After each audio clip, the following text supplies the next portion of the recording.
तथाच आसनादि दिग्बंधादि कलश पूजनम शंखार्चनम घंटाराधनम दीपपूजनं च करिष्येत्।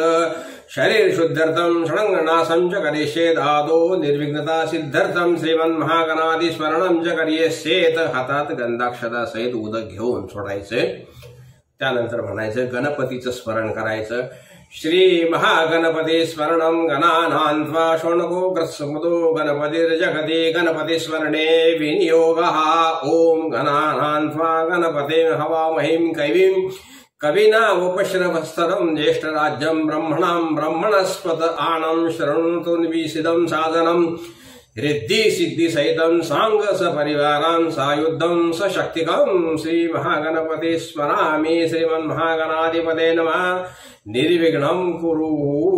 नमस्कार करायचा आहे। त्यानंतर आपल्याला या ठिकाणी आसन शुद्धी करून घ्यायची आहे।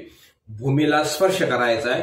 पृथ्वीति मंत्रस्य मेरु पृष्ठ ऋषि कुर्मे देवता सुतलं छंदः आसने विनियोगा। ओम पृथ्वी तया धृता लोका देवी त्वं विष्णुनां धृता त्वं च धार्यं मां देवी पवित्रं कुरुजासनम्। ऊर्ध्व केशि विरूपाक्षे मांस शोणित भोजने तिष्ठ देवी शिखवंदे चामुंडे रापराजिते।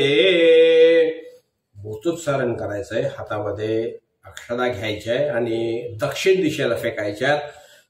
अपसर्पंतो वामदेवो भूतान्यनुष्टं भूता साधने विनियोगा। ओम अपसर्पन्तु ते भूताये भूता भूमि संस्थितः ये भूता विघ्नकर्ता रस्ते गच्छन्तु शिवाज्ञया। अपक्रामन्त भूतानि पिशाचा सर्वतो दिशं सर्वेषां विरोधेन पूजा कर्म समारभे।